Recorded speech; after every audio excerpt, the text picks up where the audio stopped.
Dear all, today I am going to continue my lecture on sources of stem cells for regenerative medicine. This is part 3. Here I wish to compare various perinatal cells, and you also know that among the most fascinating sources for stem cell therapy, perinatal tissues are there, which include all the tissues from human term placentas and fetal annexes. That is, amniotic and chorionic membranes, decidua, chorionic villi, chorionic plate, umbilical cord blood, and tissue, which is also known as Wharton's jelly and amniotic fluid. What is the significance of this? Uh, Advantage is that placenta is a tissue that is discarded after birth, and it contains high yield of cells that have been less exposed to infections, reducing the possibility of disease transmission. Now, although umbilical cord blood has been used in transplants for over 30 years, the use of the placenta and its fetal annexes as a source of stem cells started around 10 to 15 years ago. The first international workshop on placenta-derived cells was organized in 2007, where the terminology, phenotype, and main properties of the cells isolated from different regions of placenta were defined. Later, the International Placenta Stem Cell Society was founded in September 2009, whose main purpose was to promote and advance research on placenta derived stem cells, both in basic and clinical research, so that they could be used for the benefit of human society. So पहले umbilical cord blood ही use होता था regenerative medicine के लिए since 30 years के उससे भी ज़्यादा time से, बट धीरे धीरे ये समझ में आया कि उसके दूसरे पार्ट्स को भी, जो प्लेसेंटा डिस्कार्ड होता है आफ्टर ब्लड, उसके डिफरेंट पार्ट्स को भी चेक किया जा सकता है, शायद सेल्स मिले, और मिले तो फिर अल्टीमेटली एक सोसाइटी फाउंड की गई और proper research with terminology, phenotype and characterization के मेथड्स, ये सब डिटरमिन करके डिफरेंट सेल्स जो डिफरेंट पार्ट्स में, टिश्यूज में, फ्लूइड्स में अवेलेबल थे, उन पे प्रॉपर स्टडी शुरू हुई, बेसिक रिसर्च शुरू हुआ, जिससे कि उनकी प्रॉपर्टीज पता चले. Then they were used for clinical research. Ultimately purpose था कि ह्यूमन बींग्स को बेनिफिट मिले. To remind you, I am showing you the sources of stem cells according to origin. So embryonic stem cells are found in inner mass of blastocysts. These are pluripotent in nature because they give rise to 3 germinal layers which make up the entire body cells. Adult stem cells are present in adult human beings. These are present in numerous tissues of human body, and these are multipotent. Once they reside in tissue, these are multipotent and they repair and damage old cells in the tissue where they are present. प्लूरिपोटेंसी में तीनों germ lines हैं और उनके cell से पूरी human body बन सकती है. मल्टीपोटेंट में जहाँ टिश्यू या ऑर्गन में जहाँ भी एक वैरायटी का सेल है, वो अपने तीन चार लेयर्स को रिपेयर कर सकता है. एंड फाइनली पेरिनेटल टिश्यूज, जो कि प्लेसेंटा और उसके साथ डिस्कार्ड होने वाले सारे टिश्यूज इंक्लूडिंग एमनियोटिक फ्लूइड, जो कुछ भी मटेरियल फीटस के अराउंड ड्यूरिंग प्रेगनेंसी फॉर्म होता है, उसमें जो सेल्स हैं, these are known as perinatal cells, and now we know that these are promising source for regenerative medicine. मतलब सेल्स यहाँ से मिल सकते हैं जिनका यूज रिजेनरेटिव मेडिसिन में हो सकता है. This is the picture of placenta, fetus, uterus, and this is fetus. Amniotic fluid carries different variety of cells. Then umbilical cord के बारे में already मेरे lectures में आप उनकी variety के cells देख चुके हैं. Chorionic membrane है उसके around. उससे पहले amniotic membrane है, then chorionic membrane है, and then decidua है. इन सबों में जो cells मिल रहे हैं, ये मिल रहे हैं mesenchymal cells हैं, जो कि डिफरेंट पोटेंसीज के हैं. जैसे जैसे हम पढ़ेंगे ये पता चलेगा कि उनका यूज़ क्या है और उनको थेराप्यूटिक्स में किस तरह से यूज़ करने के लिए ट्रायल हो चुके हैं. This is decidua basalis. And finally आप ये यूट्रस की एक पिक्चर है. This is chorionic plate. Even this plate has cells and this यहाँ पे अब विलाई ये प्रोजेक्शंस देख रहे हैं, ये कोरियोनिक विलाई है, ये भी MSCs कैरी करता है. तो सभी में पोटेंशियल है cell line and they can contribute in formation of variety of cells. Thus they can contribute in the study of regenerative medicine, and actually they can helpful to human beings to repair various tissues, cells and organs also. First part amniotic fluid है जिसके बारे में हमको study करना है. These are harvested in second trimester of pregnancy between 15th to 19th week of gestation. Actually this is not very safe, I will say, but still it is done for prenatal diagnosis, and the process is known as amniocentesis.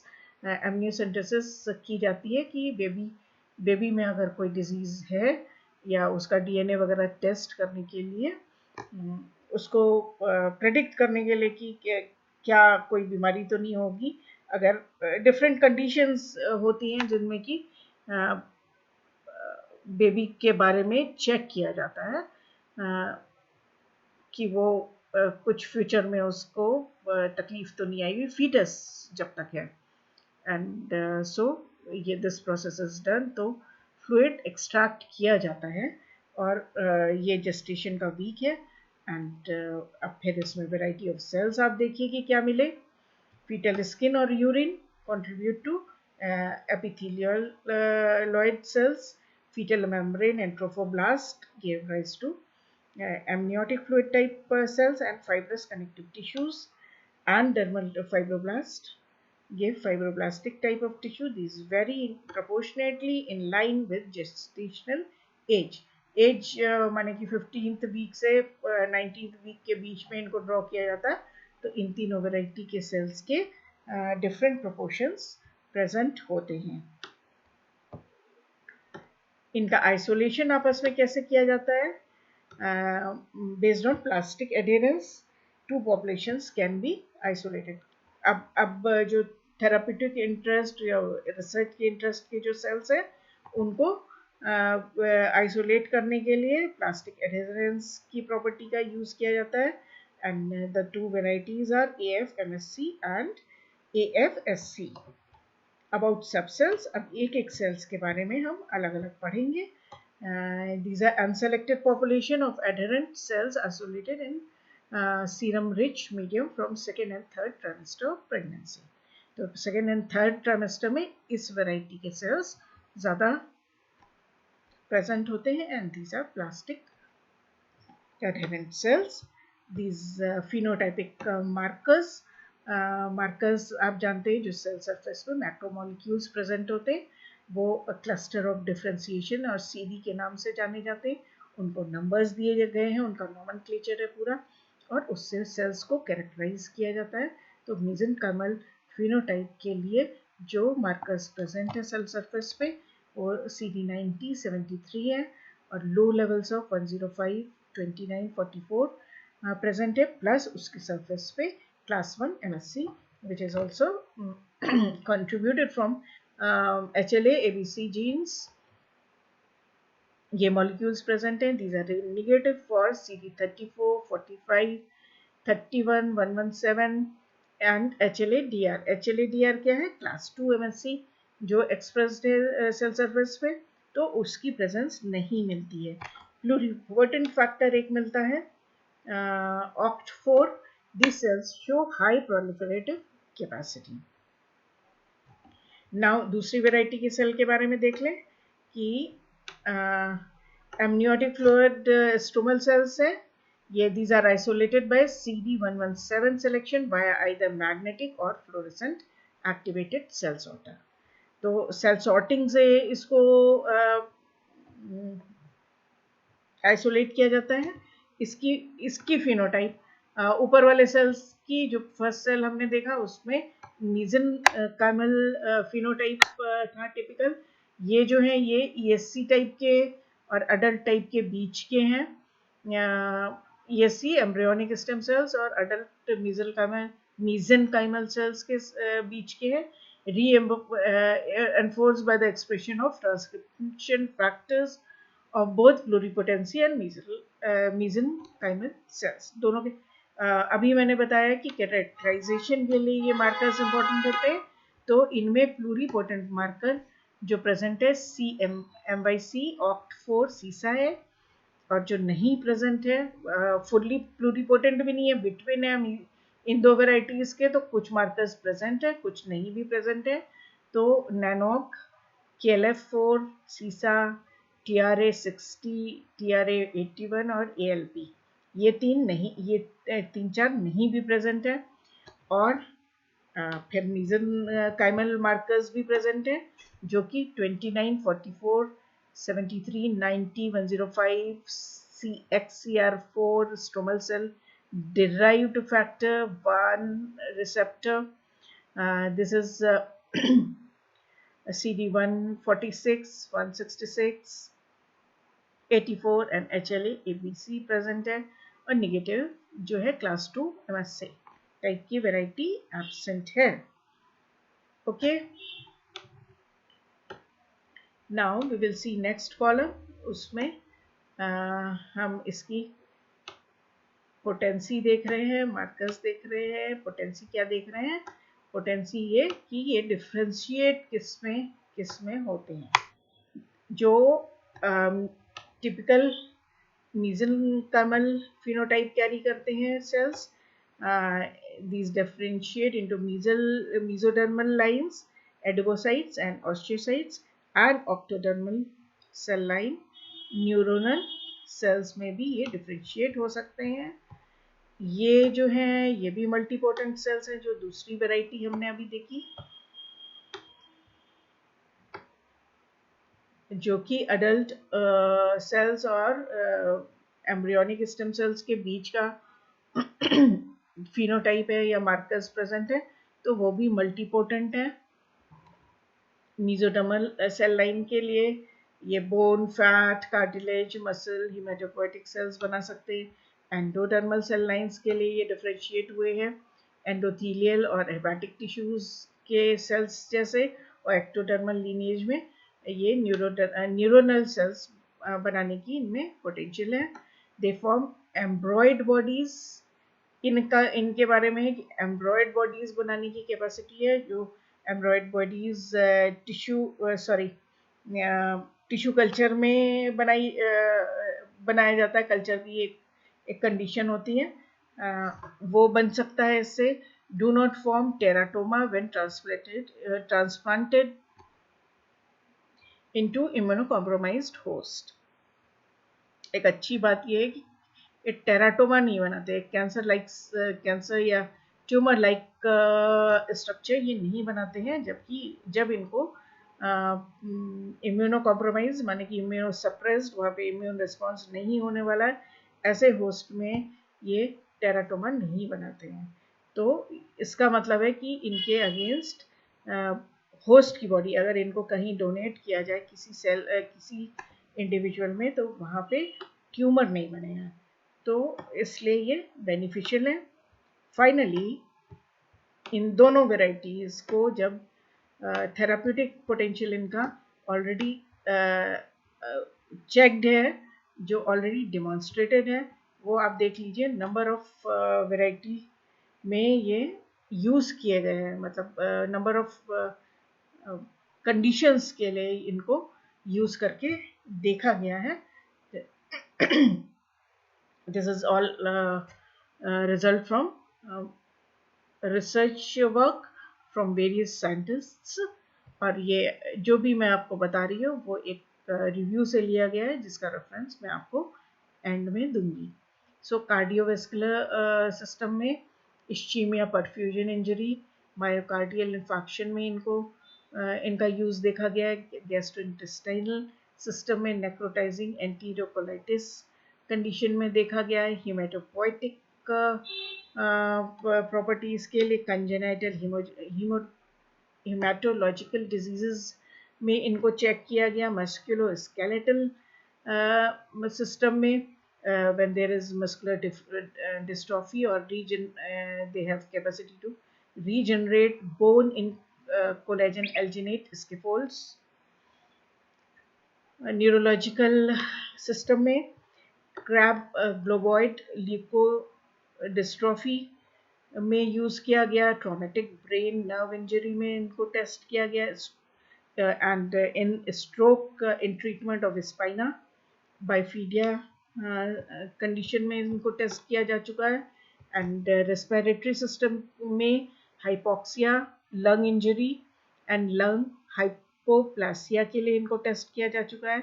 And finally urinary disorders में भी इनको check किया जा चुका है where there is acute tubular necrosis and Alport syndrome.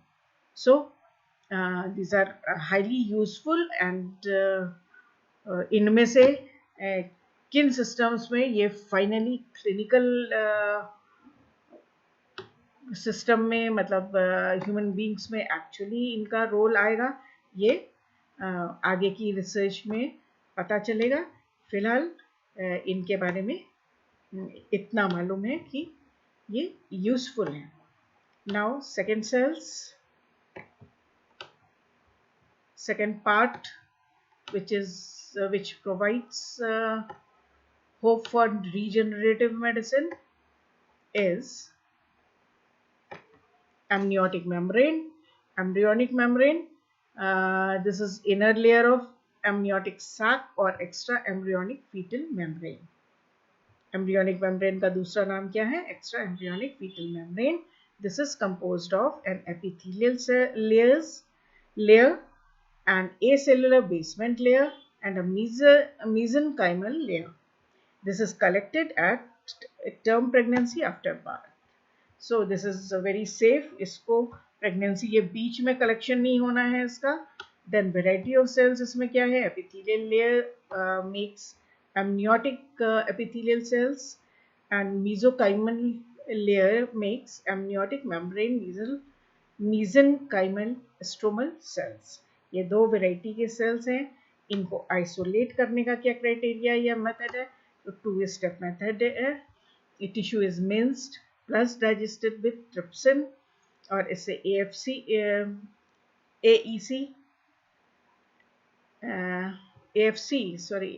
AEC is separated. Then the rest of the material is digested with collagenase plus DNase to get AMSC.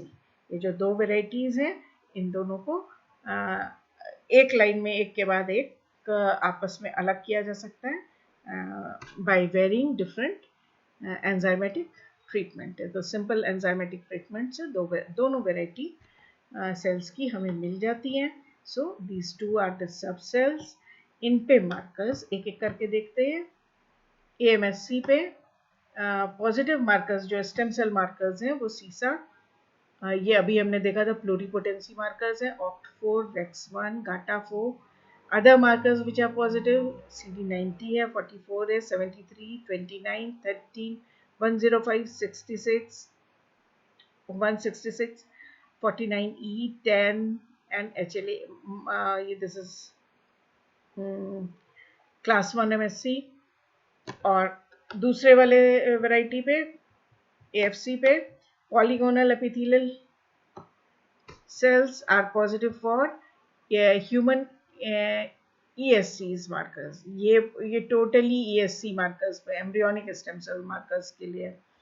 Carry करता है, इसके सेल्स कैरी करते हैं embryonic stem cell markers सीसा 3 and 4, TRA 60, 81, नैनॉक्स, SOX, ऑक्ट4। इसके अलावा other markers are cytokeratin 7 and MSC phenotype present है। इसके अलावा अभी अभी तक हम इन मार्कर्स को भी बार बार देख रहे थे। 90, 105, 73, 117 प्रेजेंट है, जबकि ये 45, 34, 14, 79 और HLA-DR क्लास 2 MSC मिसिंग है। ये सारे मार्कर्स मिसिंग है। एक्सप्रेशन ऑफ, अच्छा इन पे और एडिशनल क्या एक्सप्रेशन है? HLA IA या 1A AGs, ABC and unique HLA class 1B which is also from HLA G gene। ये क्लास, ये मॉलिक्यूल हुआ, ये जीन हुआ, ये सेल सरफेस पे प्रेजेंट है, that are known to suppress immune responses. तो ये एक्सप्रेशन है जहाँ पे इम्यून रिस्पॉन्सेस सप्रेस किए जाते हैं। गुड, दैट ये होस्ट में अगर इनको ट्रांसप्लांट किया जाए तो ये होस्ट में इम्यून रिस्पॉन्स को सप्रेस करेंगे। ठीक है, HLA class 2 antigens and their co-stimulatory molecules are absent। ये अभी ऊपर भी हमने देखा था कि HLA-DR is absent।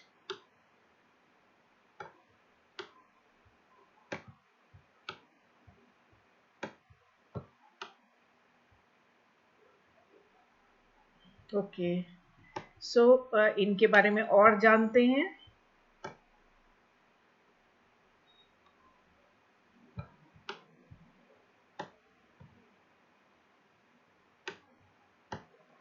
Wait a minute. हाँ, इनका डिफरेंस, इनकी पोटेंसी क्या है, पोटेंशियल क्या है? मल्टीपोटेंट होते हैं, all three germinal layer cells बनाते हैं। इन विट्रो की बात हो रही है, ऑस्टियोसाइट, एडिपोसाइट, कार्डियोमायोसाइट्स में ये डिफ्रेंशिएट हो जाते हैं पैंक्रियाटिक, हिपैटिक, एंडोडर्मल लेयर्स में और न्यूरोनल एस्ट्रोसाइटिक सेल्स में डिफ्रेंशिएट हो सकते हैं। सो मल्टीपोटेंट है, रादर मल्टीपोटेंट नहीं, ये प्लूरीपोटेंट हुए क्योंकि तीनों जर्म लेयर्स ये बना रहे हैं। And these are studied for ocular diseases, lung fibrosis, familial hypercholesterolemia, cardiovascular pathologies, liver fibrosis, musculoskeletal disorders, and neurological diseases such as spinal cord injuries, Parkinson's. These are safe because these cells do not form teratomas in transplantation and these are easily harvested because term placenta, यानी कि जब pregnancy पूरी हो गई, जब actually birth हुई, तब जो सेल्स हार्वेस्ट हो सकते हैं इस पर्टिकुलर लेयर से वो मिल जाते हैं। तो सेफ भी है, आसानी से हार्वेस्ट हो जाता है। देखा कि 2 स्टेप मेथड है। Limitless source of stem cells, कोई लिमिट नहीं है, सेल्स बहुत खूब ज़्यादा मिलते हैं। Average yield of more than 100 million। AFC discarded amnion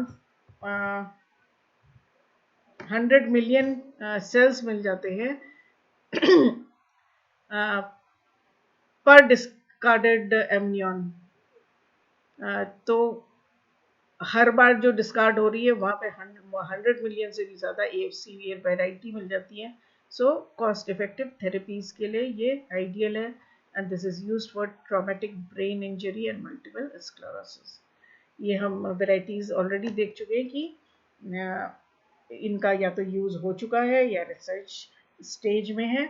इस तरह से ये प्लूरीपोटेंसी भी शो करते हैं। प्लूरीपोटेंसी के लिए नॉर्मली हमें स्टेम सेल्स लेने पड़ते हैं, कहाँ के?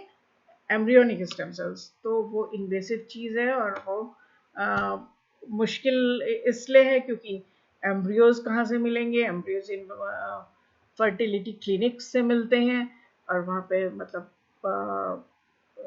वो डिस्कार्डेड तब होते हैं जबकि किसी रिसर्च की जबकि इन विट्रो फर्टिलाइजेशन में बहुत सारे एम्ब्रियोज जनरेट हो गए और उनमें से कुछ यूज़ किए और दैट टू पेरेंट्स की परमिशन से उनको लेके उनका यूज़ किया जाता है रिसर्च पर्पस के लिए।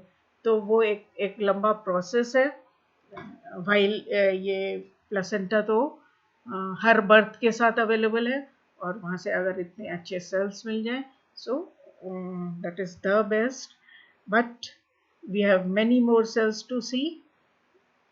I will be telling you about them in my next lectures. Uh, keep watching my videos. Thank you.